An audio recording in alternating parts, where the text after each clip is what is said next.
근데 100만 원의 기점이 이재명 대표의 피선거권이 박탈되기 때문에 이게 확정이 되면 다음 대선 못 나오잖아요. 더군다나 민주당에서 343억을 또 물어내야 하는 이런 상황이 434억이죠. 예. 이걸 토해내야 하는 상황이 생기기 때문에 이제 100만 원이 굉장히 중요하긴 한데 이 사건이 유죄를 전제로서 얘기한다면 사실은 벌금형 사안은 아니에요.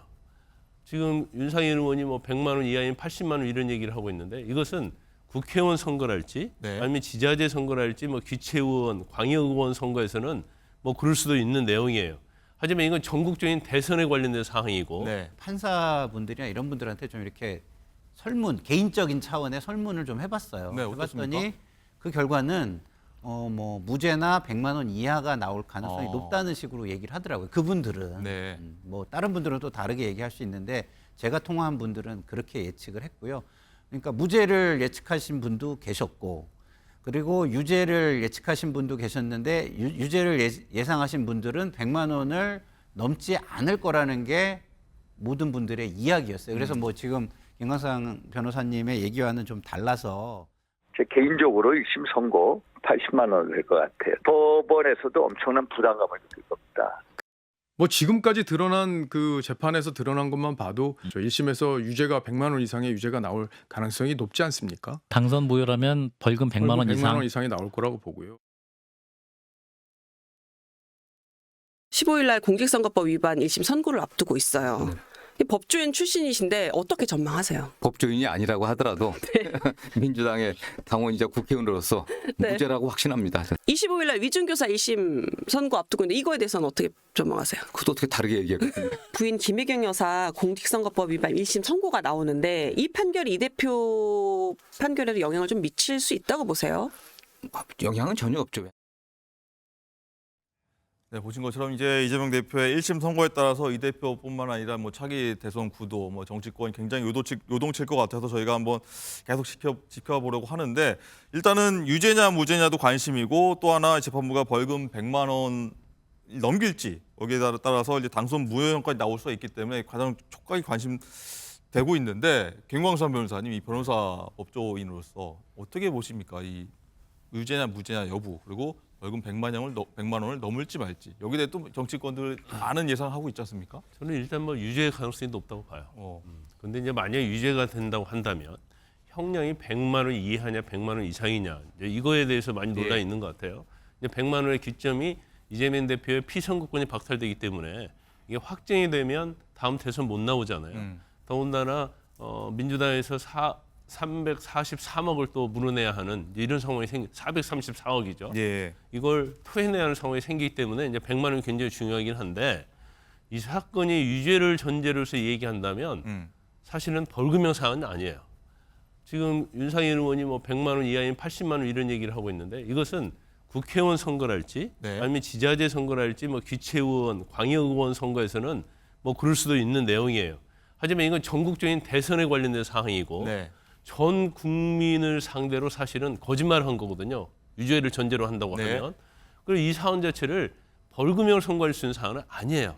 그래서 뭐 무죄라고 주장을 할 수 있지만 유죄가 선고되는 경우에 100만 원 이하 선고될 것이라고 그렇게 말하는 것은 제가 볼 때는 맞지 않다 이렇게 보거든요. 그래서 유죄가 선고되면 적어도 금고 이상 형. 그러니까 우리가 뭐 실형이다 얘기했는데 뭐 법정에서 그런 실형이 아니고 집행유예 이상 형이 나올 가능성이 크다. 저는 그렇게 봅니다. 김상일 부대면 어떻게 보십니까?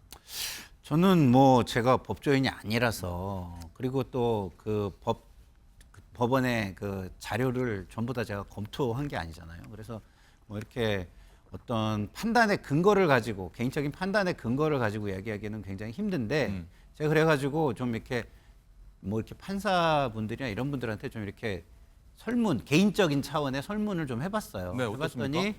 그 결과는 뭐 무죄나 100만 원 이하가 나올 가능성이 높다는 식으로 얘기를 하더라고요. 그분들은 네. 뭐 다른 분들은 또 다르게 얘기할 수 있는데 제가 통화한 분들은 그렇게 예측을 했고요.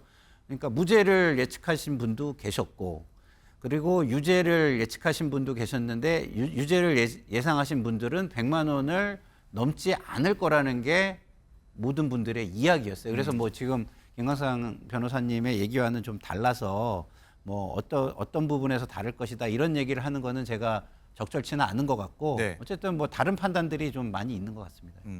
그리고 이번 금요일 재판을 생중계한다는 목소리가 높았고 실제로 민원들이 많이 들어간 걸로 알려졌는데 조금 전에 재판부가 생중계하지 않기로 결정을 한 것 같습니다. 국민의힘 의원 쪽에서 여권에서 굉장히 요구가 많았었는데 김광삼 변호사님 어떻게 보십니까? 이게 적절하다 보십니까? 어떻습니까? 아니, 재판부에서는 피고인 이재명 대표가 동의하지 않는데 생중계하는 것이 굉장히 부담스럽겠죠. 이재명 대표가 나는 무죄니까 이번 기회를 통해서 생중계를 통해서 나의 억울함을 벗고 어떻게 보면 자기의 어떤 정치적인 운명에 있어서 무죄 받으면 이게 엄청난 날개를 달아줄 수 있는 그러한 선거거든요. 네. 그러면 본인이 공개적으로 나는 생중계 동의한다. 그래서 생중계하고 공개하자. 이렇게 입장을 표명했다고 한다면 그걸 명시적으로 재판부에 동의하겠다고 했다고 한다면 그러면 재판부에서 당연히 이걸 공개를 했겠죠.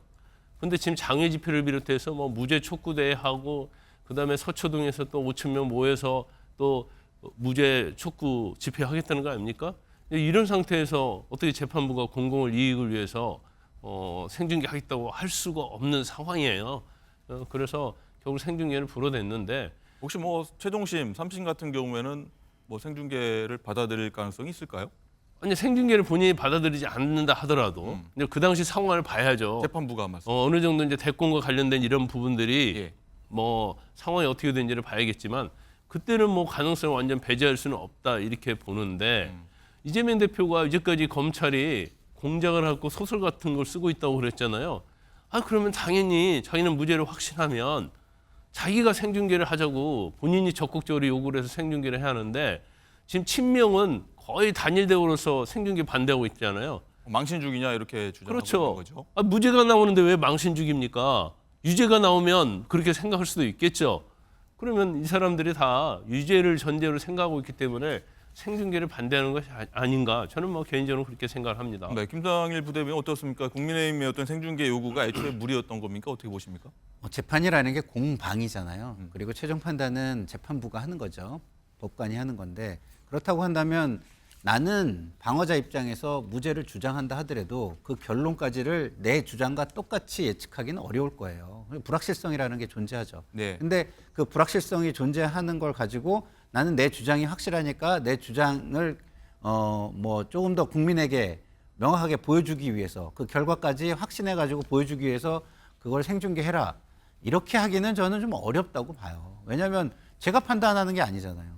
같은 걸 놓고 판단하더라도 좀 전에 제가 이제 우리 김광선 변호사님이 이 결과에 대해서 예측한 거와 제가 뭐 개인적인 설문 차원에서 들은 법조인의 이야기와는 또 차이가 있었잖아요. 그러니까 이게 100% 확실한 것이라면 당연히 우리 김광선 변호사님 말씀대로 이재명 대표 측에서 분리할 게 없으니까 공개 재판을 했겠죠. 근데 100% 확신은 할 수가 없는 거거든요.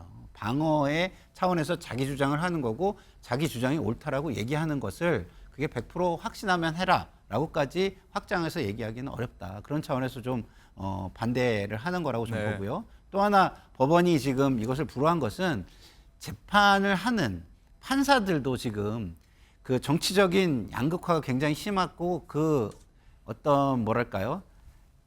감정이라든가 이런 것들이 많이 개입돼 가지고 이게 격화가 돼 있는 부분이 있다라고 예. 보는 시각이 있어요. 그렇기 때문에 많이 압박이 가해지고 있는 그렇죠. 상황이겠죠. 그래서 판사들의 인권 차원에서도 이것은 하기가 좀 어렵다 이렇게 판단했을 가능성이 높다고 봅니다.